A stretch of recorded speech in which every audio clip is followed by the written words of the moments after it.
is Dorothy Ries Faison.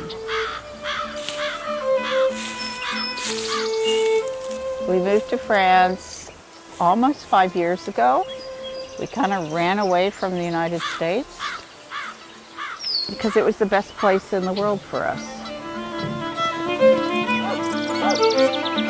We're in southwest France, in the Dordogne Valley, near the caves, in a very ancient area, and an area where I have ancestors that fled during the War of Religion.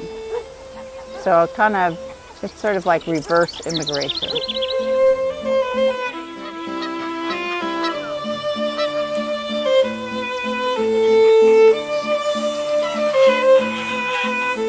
The reason that we moved was to give us time to do our work. The struggle to live in the United States, especially in Hawaii, very expensive. Water. The garden, the ability to create something that my work is inherently about, that is a refuge for insects, that provides all the other layers that the other creatures all feed upon.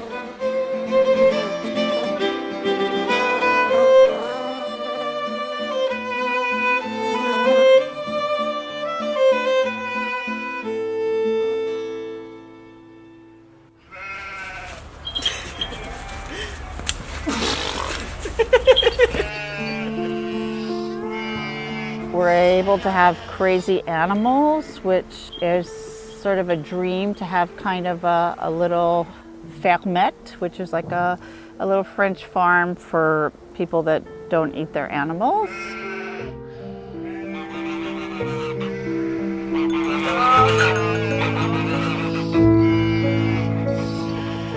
And we're on a river, which is really important to me. I spent time on a river in Costa Rica when I was a kid, and there's something about the flow of water that is very, very integral to my being.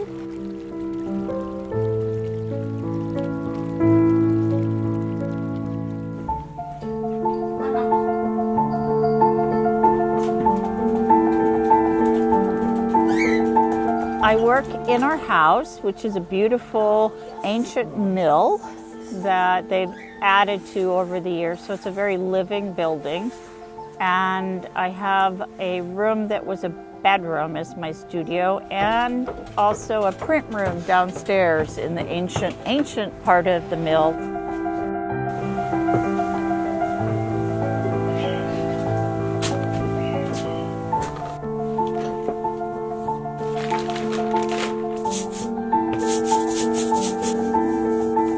My studio is perfect in many ways, but imperfect in other ways. So I'm searching for the right spot to either build a small unit that I've designed, or to buy something like a little barn. I don't have a lot of funds, so I have to kind of balance it all out. The most important thing is to have the time to work for me. I work in narrative, and I work with sort of layer upon layer upon layer of story and things that I'm obsessed with.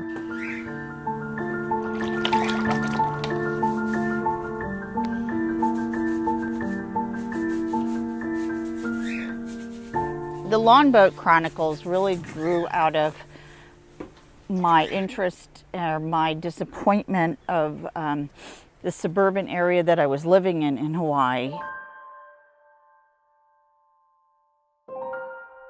This wasteland that people created with their lawns.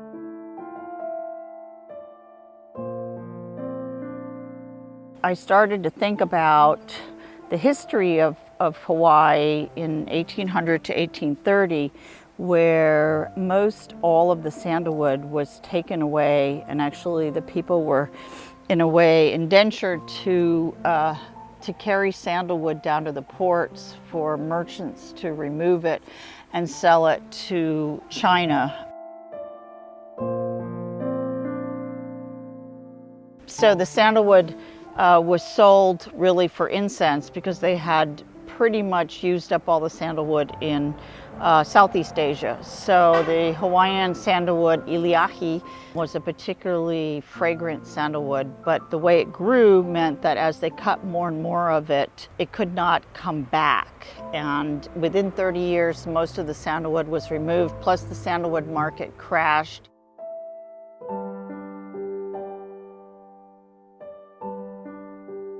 It's a bit like the tulip crisis. In other words, it's a perfect story of greed. In my narrative, the lawn boats are the boats that carried the sandalwood or Iliahi out and brought lawns back.